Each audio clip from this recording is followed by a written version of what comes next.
स्वागत है आपका बालेंदु जी नई परख के मंच पर। धन्यवाद। आर्टिफिशियल इंटेलिजेंस के बारे में एक बार फिर एक तरह से दोबारा। दोस्तों, पिछली बार बालेंदु जी आए थे हमारे मंच पर और उन्होंने दिल्ली में प्रगति मैदान के भारत मंडपम में हो रहे एआई समिट के बारे में काफ़ी उपयोगी जानकारी और विश्लेषण पेश किया था। बहुत लोकप्रिय भी हुआ बालन जी का वो वीडियो। बालन जी माइक्रोसॉफ्ट एशिया के कर्ता-धर्ता रह चुके हैं और इस वक़्त दुबई में निदेशक। हाँ, निदेशक रह चुके हैं और इस वक़्त दुबई में एल्गो एल्गो कंपनी के सीईओ हैं। उन्होंने आर्टिफ़िशियल इंटेलिजेंस के ऊपर एक बृहद ग्रंथ भी लिखा है, जिसका शीर्षक है यंत्र बुद्धि। पिछली बार हम लोगों ने उस ग्रंथ का आवरण पृष्ठ भी आप लोगों को दिखाया था। आज मैंने बालुंद जी का एक वीडियो सुना, जो एक तरह से जो दिल्ली में एआई समिट हुआ, उसकी समीक्षा था। बड़ी संतुलित समीक्षा बालन जी ने की, उसकी कमियाँ भी गिनाई, उसकी खूबियाँ भी गिनाई और उसकी संभावनाएँ भी पेश की। मैं चाहता तो ये था कि बालन जी का वही पूरा वीडियो मैं नई परख के दर्शकों को पूरा सुना देता, लेकिन बालन जी खुद ही तैयार हो गए कि वो आ सकते हैं और मेरे साथ चर्चा कर सकते हैं, अपने कीमती वक़्त में से समय निकाल कर। तो मैंने सोचा कि ये तो और भी अच्छी बात है।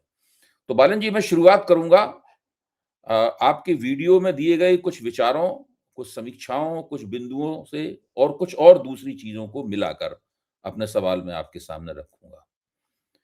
जैसे कि एक अंग्रेज़ी का शब्द है अपीयरेंस और दूसरा शब्द है इम्प्लीमेंटेशन। तो जहाँ तक अपीयरेंस का सवाल है, जो दिल्ली का एआई महाकुंभ था, वो अगर कुछ विवादों को छोड़ दिया जाए, जिनका आपने ज़िक्र किया, अव्यवस्था या उसमें एक चीनी कुत्ता पेश किया गया, उसको छोड़ दिया जाए, ये सब बातें छोड़ दी हैं, मैं उन पे नहीं चर्चा करना चाहता। वो तो गलतियाँ हो गईं और काफ़ी बुरी गलतियाँ थीं, आपने उनकी ठीक आलोचना भी जम के की है, लेकिन मैं उन आलोचनाओं करके सरकार की खिल्ली उड़ाएँ, ये हमारा मकसद यहाँ पे नहीं है। सवाल ये है, एआई गंभीर मसला है। हम सब लोगों की ज़िंदगी को बदल देने का मसला है।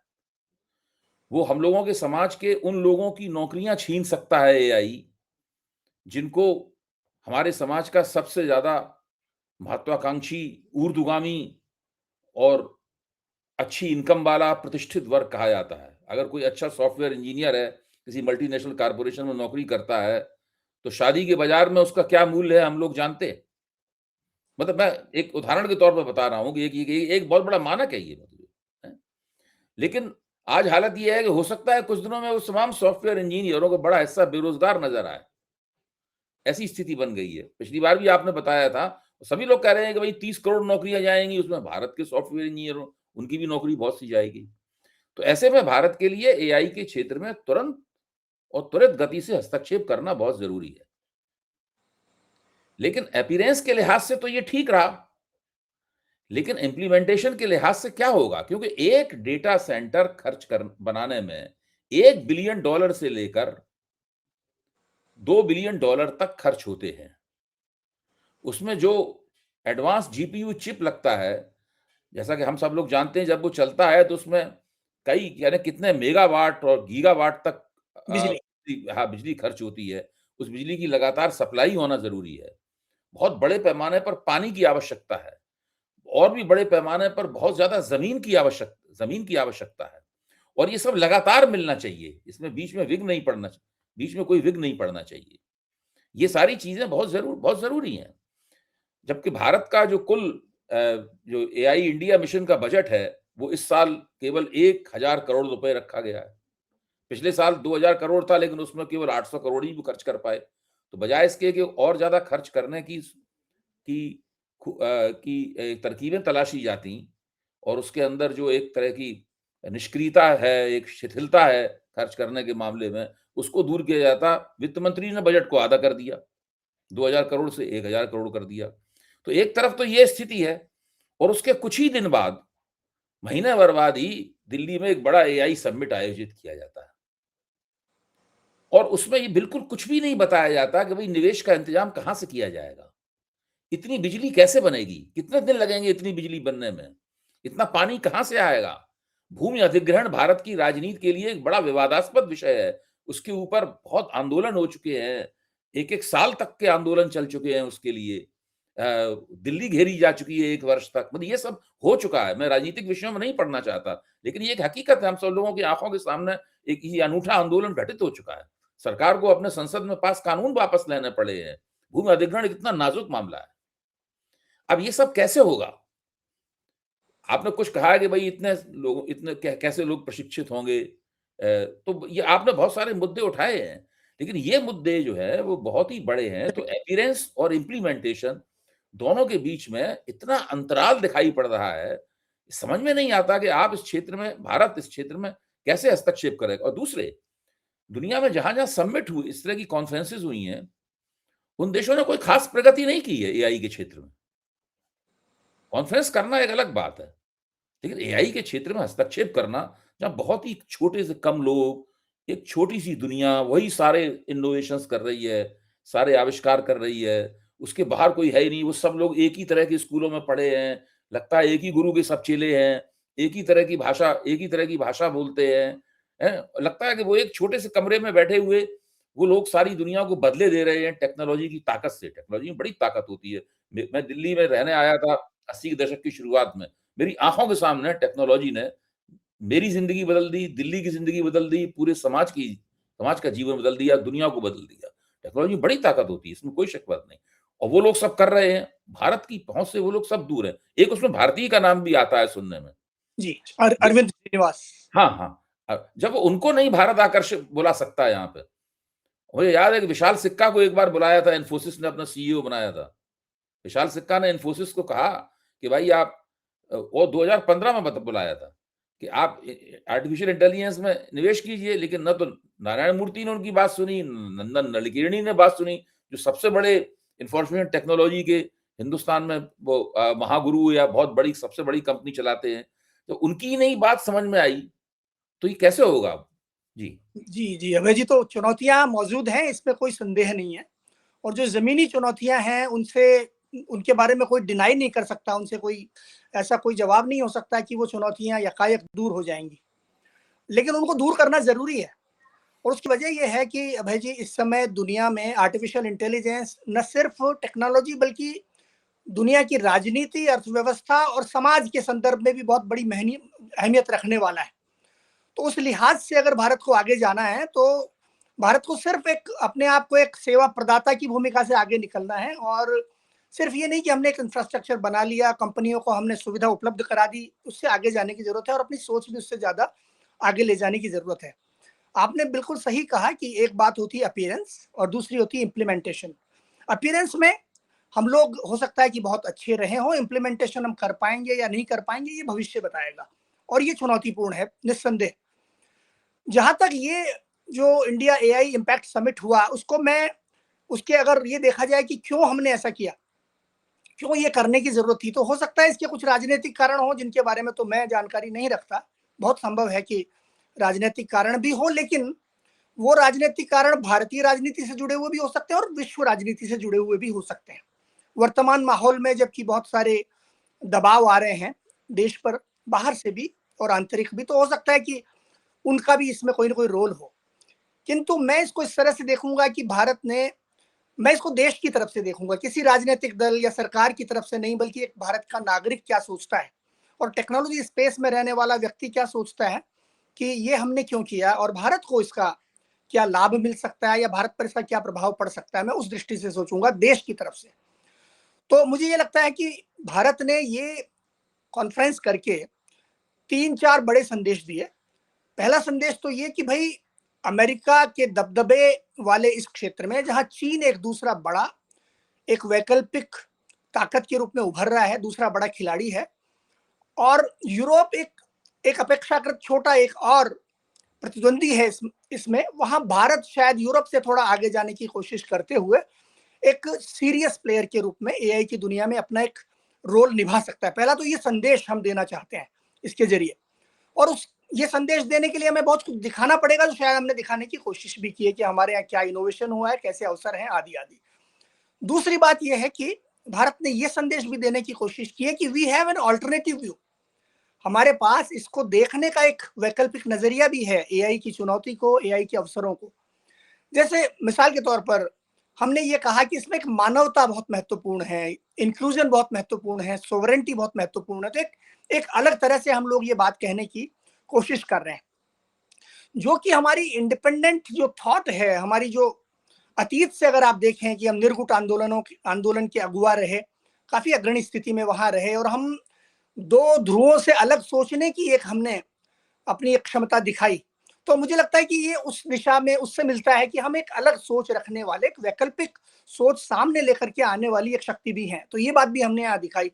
चीन ने कहा है कि ये काउंटर सिग्नलिंग है, कि आप देख रहे हो कि एक तरफ अमेरिका और चीन आगे बढ़ रहे हैं, तो भारत अपने आप को असर्ट करने की कोशिश कर रहा है। ये चीन का एक मंतव्य सामने आया है, लेकिन उससे फर्क नहीं पड़ता। लेकिन भारत ने यह है कि अपने आप को, एक तो ये कि हम सीरियस यहाँ पर प्लेयर हैं, और दूसरा ये कि हमारे पास एक ऑल्टरनेटिव व्यू है जिसके बारे में अभी दूसरे देश शायद उतना नहीं सोच रहे। जैसे आप जानते हैं कि दुनिया में, अमेरिका में खास तौर पर अभय जी, डाइवर्सिटी इंक्लूजन वाला जो क्षेत्र है, उसको लेकर के ट्रंप प्रशासन के आने के बाद वो हाशिए पर चला गया है, वो प्रायोरिटी में नहीं रहा। तो इससे पहले वो प्रायोरिटी में था, वहां प्राथमिकता में था। लेकिन भारत एक बार फिर से डाइवर्सिटी और इंक्लूजन वाली बात को आगे लेकर के आ रहा है। मतलब एक इससे दो बातें ध्वनित होती है। एक तो ये कि हम सभी लोगों की बात कर रहे हैं, समग्रता में लोगों की बात कर रहे हैं, और दूसरा है कि हम ट्रंप प्रशासन जो उनकी जो दृष्टि है उससे अलग भी जा सकते हैं। हमारे पास एक वैकल्पिक दृष्टिकोण है। तीसरी बात यह है कि हमने ये दिखाने की कोशिश की कि आइए भारत में और देखिए हम क्या ऑफर कर सकते हैं, हमारे पास क्या है। जैसे मिसाल के तौर पर हमने क्या कुछ बनाया, जैसे आर्टिफिशियल इंटेलिजेंस को सार्वजनिक सेवाओं में लाने का हमने अच्छा ठीक ठाक काम किया है। हमारे यहाँ पर जो जैसे पेमेंट के जो सिस्टम्स बनाए गए, डिजिटल पेमेंट आदि के, उनमें अच्छी सफलता प्राप्त हुई, आधार आदि में अच्छी सफलता प्राप्त हुई। वो सीधे तौर पर आर्टिफिशियल इंटेलिजेंस से नहीं जुड़ते, लेकिन पूरी जो डिजिटल कहानी है भारत की, उससे जुड़ते हैं। तो एक तो ये कि आइए हम क्या दे सकते हैं, हमारे पास क्या इंफ्रास्ट्रक्चर है, कैसा हमारे पास लोग हैं, और कैसी हमारी थॉट प्रोसेस है, हम मोरालिटी के आधार पर, नैतिकता के आधार पर सोचते हैं। तो जरा हमारे दृष्टिकोण को भी देखिए। तो तीन बातें तो ये जो हम कम्युनिकेट करना चाहते थे। चौथा उद्देश्य मेरी दृष्टि में ये दिखता है कि दुनिया के नेताओं को बुलाया जाए, आर्टिफिशियल इंटेलिजेंस के भी और राजनीति के भी नेता भी, और उनसे पूछा जाए, उनसे जाना जाए कि उनका विजन क्या है, एआई की दुनिया में क्या नया हुआ है, क्या नया होने जा रहा है, जिसके प्रति हम एक इसको मंच को पूरी दुनिया तक सूचनाएं पहुंचाने का एक मंच बना दें। तो जैसे दो बातें इसमें निकल कर आती है अभय जी, दोनों बहुत दिलचस्प भी है, दोनों चिंताएं भी पैदा करती है। पहली बात तो यह है कि इसमें एक चर्चा जो हुई वो थी आर्टिफिशियल जनरल इंटेलिजेंस के बारे में। आर्टिफिशियल जनरल इंटेलिजेंस का मतलब यह है कि जब आर्टिफिशियल इंटेलिजेंस इंसान की बराबरी कर लेगा। फिलहाल हम जो आर्टिफिशियल इंटेलिजेंस देखते हैं वो नैरो एआई कहलाती है, यानी कोई एक काम अच्छा कर लेती है। जैसे अनुवाद करने वाली प्रणाली अच्छा अनुवाद कर लेती है, चैट जीपीटी आदि में जाकर के हम कुछ लिखवा लेते हैं। चित्र बनाने वाली प्रणाली चित्र बना देती है, वीडियो बनाने वाली प्रणाली वीडियो बना देती है, आदि आदि। लेकिन वो सारे काम नहीं कर सकती जो इंसान कर सकता है। जब आर्टिफिशियल इंटेलिजेंस इस स्तर में पहुंच जाएगी, जब वो सारे काम कर सकेगी, इंसान की तरह सोच भी सकेगी, और एक ही मॉडल लगभग हर कार्य कर सकेगा, सिर्फ एक कार्य नहीं, तो फिर वो आर्टिफिशियल जनरल इंटेलिजेंस की श्रेणी में पहुंच जाएंगे, जहां वो इंसान की बराबरी करने की स्थिति में आ जाएगी, और वो एक चिंतनीय स्थिति होगी। दूसरी तरफ से इसको इस तरह से भी देखा जाता है कि बहुत बड़ा अपॉर्चुनिटी भी होगी, कि इंसान को एक साझीदार मिल जाएगा। लेकिन इस पर देखने के दोनों तरीके हो सकते हैं। अब यहाँ पर जो विजन यहाँ पर शेयर किया गया, जैसे उदाहरण के तौर पर हमें तीन बड़े लोग यहाँ पर दिखाई दिए। पहले सैम ऑल्टमैन ने कहा इसके बारे में कि सन 2028 तक सुपर इंटेलिजेंस हमारे बीच में आ जाएगी, और वो पुनः यानी कि 2-2.5 साल का ही समय, बल्कि उतना समय भी नहीं, 1.5 साल का समय, 1.5-2 साल का समय ही है, जब तक कि आर्टिफिशियल इंटेलिजेंस मानव के बराबर बुद्धिमत्ता रखेगी। यानी कि वो चुनौती कितनी बड़ी आने वाली है, इसके बारे में उन्होंने बात की। इसी तरह से जो गूगल का डीप माइंड है, उसके सीईओ हैं डेमिस हैसेबिस, उन्होंने भी कहा कि 5 साल के भीतर हम आर्टिफिशियल जनरल इंटेलिजेंस तक चले जाएंगे। पुनः ये वही आर्टिफिशियल इंटेलिजेंस है जो मानव की बराबरी करने में सक्षम है लगभग हर क्षेत्र में। तो उन्होंने भी ये बात कही। और तीसरी दारियो अमुदई जो एंथ्रोपी के सीईओ हैं, उन्होंने कहा कि in a very small number of years we will have country of geniuses inside data centers. मतलब ऐसा कि डेटा सेंटरों की इमारतों के भीतर एक एक देश होगा जो जीनियस लोगों का देश होगा। ये बहुत ही कम समय में ऐसा होने वाला है। ये जीनियस कौन होंगे? ये एआई के एजेंट्स होंगे, यानी ऐसे सॉफ्टवेयर, ऐसे हार्डवेयर, ऐसे ऐसे मॉडल्स जो इंसान की तरह काम करने में सक्षम होंगे, वो लगभग हर काम कर सकेंगे जो इंसान करता है। तो ये बात उन्होंने कही। ये तीनों बातें हैं, तीनों व्यक्ति जो हैं वो आर्टिफिशियल जनरल इंटेलिजेंस की तरफ इशारा करते हैं और ये कह रहे हैं कि बहुत तेजी से ये घटित होने वाला है। तो एक बात तो हमें ये जानने को मिली इन लोगों से। जी। दूसरी एक और बात जो उन्होंने हमें अपडेट किया, वो ये था कि लेबर डिस्रप्शन होना अवश्यंभावी है। मतलब हुँ। रोजगार की दुनिया में एक बदलाव ही नहीं, बड़ा शेकअप आने वाला है। ये बात इसकी उन्होंने तस्दीक भी की है। उदाहरण के तौर पर सैम ऑल्टमैन ने कहा कि जो आज के जॉब्स हैं, आज की जो नौकरियां हैं, वो डिसरप्ट होंगी, यानी उनमें से बहुत सारी हटेंगी, ऐसा उन्होंने कहा। और हम जानते हैं कि ऐसे एस्टिमेट आ चुके हैं कि 5 साल के भीतर भीतर, बल्कि उससे भी कम समय में 25% दुनिया की नौकरियां शायद एआई की वजह से चली जाएंगी और सैम ऑल्टमैन उसकी तस्दीक करते हैं। तो एक बात तो ये हुई। दूसरी बात, गूगल के जो सुंदर पिचई हैं, उन्होंने भी ये बात कही कि आर्टिफिशियल इंटेलिजेंस निस्संदेह रीशेप करने जा रही है, पूरा माहौल जो रोजगार का है उसको बदलने जा रही है, यानी कि बहुत सारी उठापटक होने वाली है। इसकी तरफ भी उन्होंने इशारा किया। और दारियो एमोदई जो हैं, उन्होंने भी ये कहा कि लेबर मार्केट में बड़े रेडिकल चेंजेस आने वाले हैं, बहुत बड़े चेंजेस आने वाले हैं। अब ये वही दारियो एमोदई हैं जिन्होंने कुछ महीने पहले कहा था कि अगले 6 महीने के भीतर आर्टिफिशियल इंटेलिजेंस इंसानों की तरह ही प्रोग्रामिंग करने लगेगी और अन्य काम भी करने लगेगी 6 महीने के भीतर। मतलब इतना तेज, ये उन्होंने कहा था। और अभय जी, ये दारियो अहमद का एंथ्रोपिक वही है जिसने कुछ क्लाउड के ऐसे मॉडल जारी किए थे जिनके आने के बाद जो दुनिया का आईटी की सर्विसेज का वो एकदम से धराशायी हो गया था, क्योंकि ये जो मॉडल हैं, ये मॉडल इंसान का काम करने में सक्षम है। तो 10-11 मॉडल उन्होंने जारी किए थे फिलहाल, उसी से इतना बड़ा आशंका पूरी दुनिया के बाजार में फैल गई थी। और यहाँ पर बहुत बड़ा बदलाव तेजी से आ रहा है जिसकी तरफ इन्होंने इशारा किया। तो मुझे लगता है कि दो बातें हैं हम कम्युनिकेट कराना चाहते थे और जानना चाहते थे। पहला ये कि भारत क्या दे सकता है दुनिया को और हमारा दृष्टिकोण क्या है, हम एक अल्टरनेटिव दृष्टि क्या लाते हैं। और दूसरा, आइए भारत को देखिए, यहाँ के अवसरों को जानिए, हमने जो कुछ किया है उसको देखिए, और क्या हो रहा है दुनिया में, क्या चुनौतियां आ रही है, उनके बारे में भी दुनिया को बताइए। ये मुझे लगता है कि देश की तरफ से हम ये अपेक्षा कर रहे थे इससे।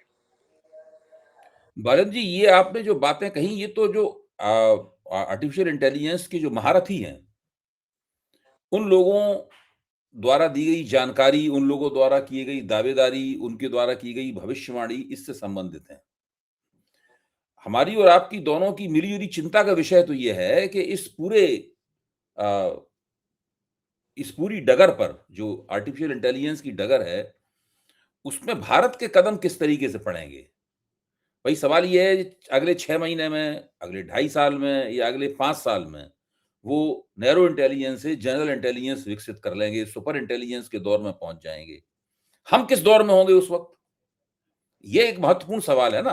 पिछली बार आपने अपने वीडियो में कहा था मुझसे बातचीत करते हुए कि हम लोग प्रयोक्ताओं के दौर में हैं अभी, प्रयोक्ता होने के दौर में हैं और चाहते हैं कि प्रयोक्ता के तौर पर हम ज़्यादा से ज़्यादा हो जाएँ। तो भारत हो सकता है, संख्या हमारे यहाँ बहुत ज़्यादा है, हमारा मध्य वर्ग संख्यात्मक दृष्टि से बहुत बड़ा है, भले ही इनकम के लिहाज से बहुत ज़्यादा मजबूत ना हो। अ, तो वो आर्टिफिशियल इंटेलिजेंस का इस्तेमाल कर सकता है, लेकिन वो नैरो और बहुत छोटे-छोटे मामलों में आर्टिफिशियल इंटेलिजेंस का इस्तेमाल करेगा। लेकिन क्या भारत आर्टिफिशियल इंटेलिजेंस की दुनिया में कोई कोई कारगर हस्तक्षेप कर पाएगा? देखिए, विज़न देना जो है, हम लोग दिन-रात विज़न देते रहते हैं। मैं जाने कितने विज़न बना चुका हूँ, कितने विज़न दे चुका हूँ। मेरा क्लेम ये है कि मेरी हर पुस्तक में एक नया विज़न होता है। ये तो आर्म चेयर एक्टिविटी है। देखिए, विज़न देना जो है, ये तो एक आर्म चेयर एक्टिविटी है। ये तो कॉफ़ी के प्याले में तूफ़ान लाने वाली बात है। The storm in a tea cup है ये तो। इसको हम एक उपलब्धि कैसे मान सकते हैं? ये तो कुछ ब्यूरोक्रेट्स या कुछ एक्सपर्ट्स मिलके उन्होंने कोई चीज़ लिख दी और वो उसमें एक कॉन्फ्रेंस आयोजित करके उसके अंदर इसमें मोदी जी की महारत हासिल है इवेंट मैनेजमेंट में, उन्होंने उसको वहाँ पे पेश कर दिया। बहुत अच्छा लगा देखने में। मैं तो उसमें जो गड़बड़ियाँ हुई उसको ध्यान ही नहीं दे रहा हूँ। उसको मैं उसको उसको एक्सक्लूड कर रहा हूँ। प्रश्न ये है कि आप उसको करेंगे कैसे भाई? विज़न देना तो ठीक है, ये तो आर्म चेयर एक्टिविटी इससे भी अच्छा और उम्दा विज़न दिया जा सकता है। देखिए गुट निरपेक्ष आंदोलन जो था, वो एक विज़न था, वो एक जवाहरलाल नेहरू ने एक दृष्टा की तरह बांडुक सम्मेलन में और दूसरे लोगों के साथ मिलकर उसको दिया था। राष्ट्र राज्यों की दुनिया थी, उन राष्ट्र राज्यों की होड़ में वो चीज़ थोड़े दिनों के लिए टिक गई। ये बात सही है, थोड़ी कारगर साबित हुई। यहाँ जो मसला है वो बिल्कुल दूसरा है, यहाँ तो एक ही महाशक्ति है, दूसरी महाशक्ति होने की कोशिश कर रहा है और तीसरी महाशक्ति क्या, उसके पास केवल 3 मॉडल हैं, यूरोप वो बहुत ही पीछे है, बाकी किसी के पास कुछ नहीं है। बाकी किसी के पास कुछ नहीं है, केवल और लोग दावेदारियाँ भी नहीं करते हैं, भारत ने दावेदारी ज़रूर अपनी पेश कर दी है, बस इसके अलावा और कुछ नहीं हुआ है। तो ऐसी स्थिति में आप बताएँ और इस कुछ इस प्रकार की संभावनाएँ, लोग तरह-तरह के सुझाव दे रहे हैं सरकार को, सरकार ऐसे करे, वैसे करे, इतने मतलब टैक्स हॉलिडे दे इस राज्य सरकारों को, राज्य सरकारें उसमें इतना निवेश के लिए पैसा जनरेट करें, ये करें, वो करें और खास बात ये है कि सारे सुझाव सरकार को दिए जा रहे हैं। भारत के प्राइवेट सेक्टर को कोई सुझाव कुछ नहीं दे रहा है। भारत का जो प्राइवेट सेक्टर है, जिसके पास एक ये पुराना आंकड़ा है, नया आंकड़ा तो और बढ़ गया होगा कि शायद प्राइवेट सेक्टर के पास में 3 लाख करोड़ रुपए का कैश रिजर्व पड़ा हुआ है, जो कई वर्ष से उसमें से एक पाई निकाल के उसने निवेश नहीं किया है। उसका तर्क ये है कि हमारी पहले से लगी फैक्ट्री नहीं काम कर रही है पूरी तरह, वो केवल 60-70% ही काम कर रही है, तो हम नई फैक्ट्री क्यों लगाएं? जो भारत की ब्लू चिप सरकारी कंपनियां हैं, 1.5 लाख करोड़ रुपए उनकी तिजोरी में पड़ा हुआ है, जो सरकार की तिजोरी है एक तरह से देखा जाए तो। उसमें से भी एक पैसा निकल के निवेश नहीं हुआ है। यानी भारत का जो कॉर्पोरेट फील्ड है, जिसमें सरकारी कॉर्पोरेट और निजी क्षेत्र के कॉर्पोरेट दोनों शामिल हैं, उनके पास मिला 4 लाख करोड़ रुपए से ज्यादा कैश रिजर्व है। और वो कोई नहीं कह रहा कि भाई आप अपनी तिजोरी खोलिए, आप कुछ कीजिए। सब लोग सरकार से कह रहे हैं कि आप टैक्स हॉलिडे दे दो, ये दे दो, वो दे दो, स्टेट गवर्नमेंट जनरेट कर दें।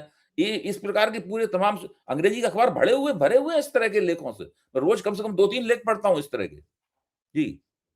बिल्कुल। तो निजी क्षेत्र की इसमें महत्वपूर्ण भूमिका होनी चाहिए अभय जी, और असल में ये जो सम्मेलन है, इसने एक आसन्न बदलाव की तरफ इशारा भी किया है। वो बदलाव ये है कि भारत जो है पारंपरिक रूप से सेवा के क्षेत्र में, जहां तक इंफॉर्मेशन टेक्नोलॉजी का सवाल है, सेवा के क्षेत्र में अग्रणी रहा है। लेकिन वो जो हमारी बढ़त रही है वहां पर, जैसे हमारे पास स्किल मैन पावर रहे हैं, टीसीएस और इन्फोसिस और इस तरह की जो कंपनियां हैं, वो इस क्षेत्र में ही है प्रधानतः। भारत की जो आईटी कंपनियां हैं, ये स्किल्ड मैन पावर प्रदान करना, सेवाएं प्रदान करना आदि इस क्षेत्र में है। और ये निरंतर हम कहते रहे हैं कि हमारे यहाँ पर एक तो अंग्रेजी में हमारे लोगों की ठीक ठाक जानकारी, प्रवीणता है, दूसरा टेक्नोलॉजी के प्रति हमारे यहाँ एक अच्छा वर्क फोर्स है, एक पूल है, मैन पावर है, और तीसरा हमारे यहाँ पर इस तरह के जो बड़े संस्थान है विकसित हो गए। तो हमें ये आईटी की दुनिया में हम एक अग्रणी स्थान रखते हैं, लेकिन सर्विस के क्षेत्र में। लेकिन ये जो सम्मेलन हुआ है, उसने ये इशारा कर दिया है कि इस दिशा में शायद आपकी बढ़त बहुत समय तक चलने वाली नहीं है, क्योंकि आर्टिफिशियल इंटेलिजेंस तो खुद ही इनका विकल्प बनने वाली है, इन सेवाओं का विकल्प बनने वाली है जो सेवाएं हम प्रदान करते हैं। और वहां पर अंग्रेजी में हमारी जानकारी, उसका भी कोई विशेष प्रासंगिकता नहीं रह जाएगी। इंटेलिजेंस, जी मैं ये कह रहा था कि सेवाओं की जो प्रधानता है, उसको तो खुद ही आर्टिफिशियल इंटेलिजेंस चुनौती देने वाली है। वो टेक्नोलॉजी भी जानती है, वो खुद इस क्षेत्र में एजेंट्स के जरिए आ भी रही है, और अंग्रेजी में उसकी कोई चुनौती नहीं है आर्टिफिशियल इंटेलिजेंस के सामने।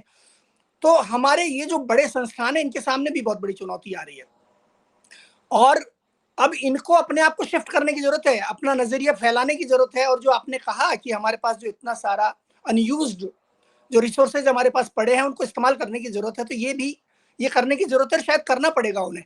एक संकेत जरूर मिलता है कि जैसे ओपन एआई और ये जो एंथ्रोपिक है, इन्होंने इन्फोसिस और टीसीएस के साथ में यहाँ पर अनुबंध किए हैं इस सम्मेलन के दौरान। तो ये लगता है कि शायद एआई के क्षेत्र में इनका जाना या उसमें पदार्पण करने की शुरुआत ये लोग करने की कोशिश कर रहे हैं। तो वो चीज वहां पर दिखाई देती है।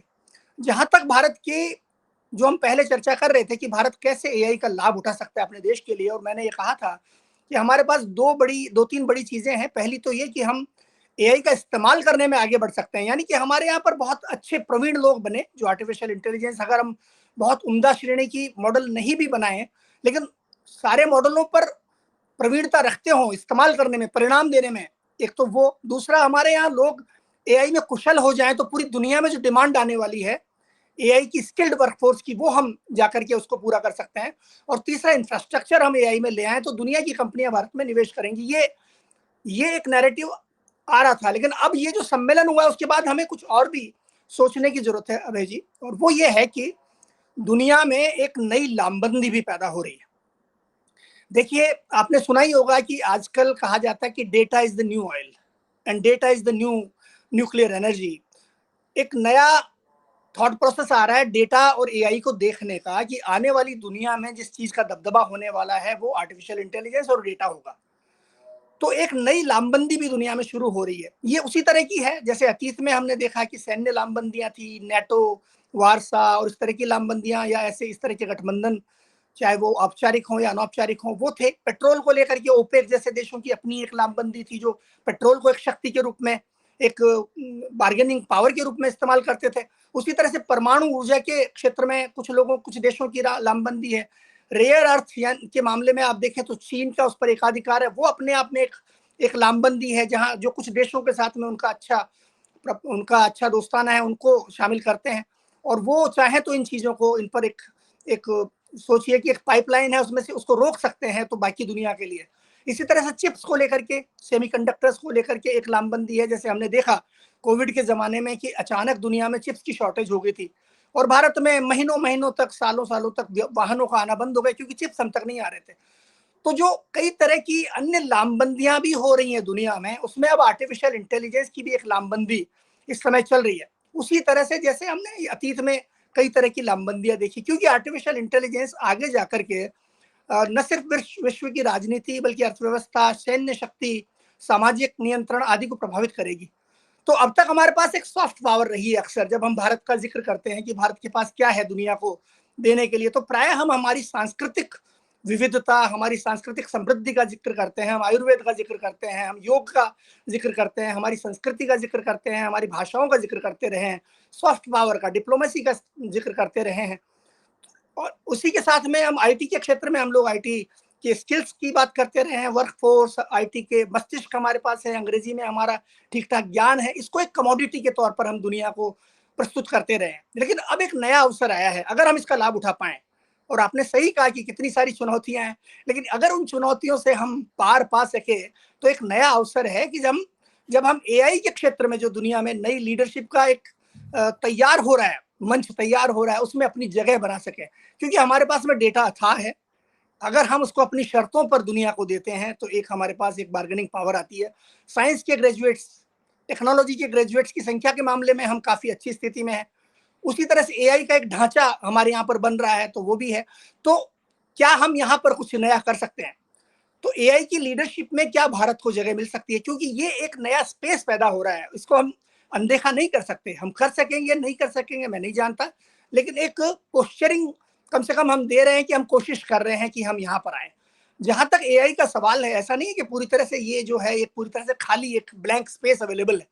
अमेरिका पहले ही इसमें एक स्थान ले चुका है, क्योंकि शोध के मामले में, रिसर्च के मामले में, डेवलपमेंट के मामले में, शीर्ष जो मॉडल्स को बनाने के मामले में, आप सोचिए मस्तिष्कों के मामले में, शीर्ष विश्वविद्यालयों के और आईटी संस्थानों में जो शोध हो रहा है उसके मामले में वो उनका वर्चस्व है।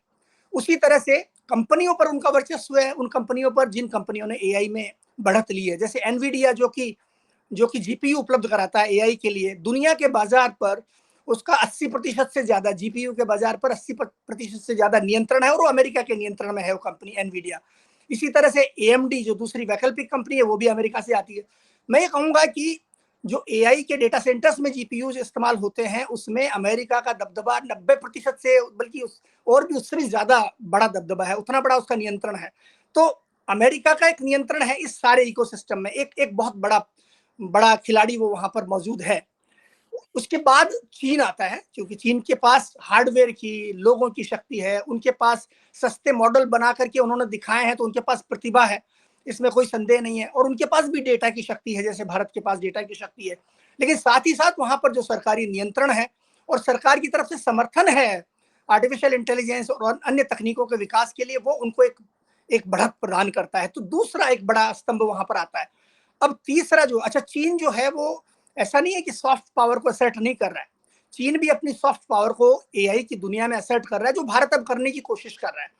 चीन ने अपने मॉडल जो है वो ओपन सोर्स में बनाए हैं और उनको दुनिया को उपलब्ध कराया, आप भी इनको इस्तेमाल कीजिए। ये एक सदाशयता का उसने प्रदर्शन किया है, जिसके पीछे उनका ये उद्देश्य भी हो सकता है कि वो भी अपने आप को एक समावेशी शक्ति के रूप में, एक अल्टरनेटिव शक्ति के रूप में प्रमोट कर रहे हैं। अब यहाँ पर क्या भारत अपनी जगह बनाने की कोशिश कर रहा है? भारत भी अपने आप को इस ढांचे में अपनी एक जगह बनाना चाहता है कि क्या हम भी तीसरे शक्ति के रूप में यहाँ पर सामने आ सकते हैं। तो यहाँ पर बात सिर्फ उपभोक्ता बनने की नहीं है, भारत अब शायद उससे ज्यादा बनने की कम से कम महत्वाकांक्षा रख रहा है।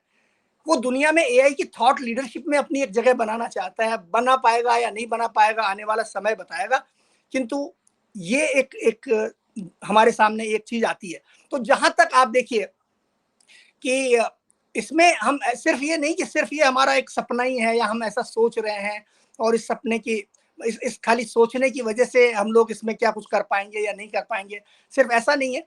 शायद जो 88 देशों ने दिल्ली के घोषणा पत्र पर जो हस्ताक्षर किए और 20 से ज्यादा देशों के राष्ट्राध्यक्षों का आना यहाँ पर, वो हमें एक चीज देता है, एक महत्व देता है यहाँ पर। और वो महत्व ये कि एक तरफ अमेरिका है, चीन है, लेकिन तीसरी एक दुनिया भी है बहुत बड़ी, जो शायद आज हम उसको उपभोक्ता के रूप में देख रहे हैं, लेकिन उपभोक्ताओं की जो दुनिया की शक्ति है, वो शक्ति, उसका रिप्रेजेंटेशन या उसका प्रतिनिधित्व इस समय भारत कर सकता है। ये चीज भी इस से निकल करके आती है। तो क्या, और ये जो देश जिन्होंने इस पर हस्ताक्षर किए हैं, वो दुनिया की 52% जनसंख्या का प्रतिनिधित्व करते हैं। तो भारत ये डिफेक्टो कोशिश भी कर रहा है कि इस जनसंख्या का एआई की दुनिया में हम प्रतिनिधित्व करते हैं या कर सकते हैं क्या?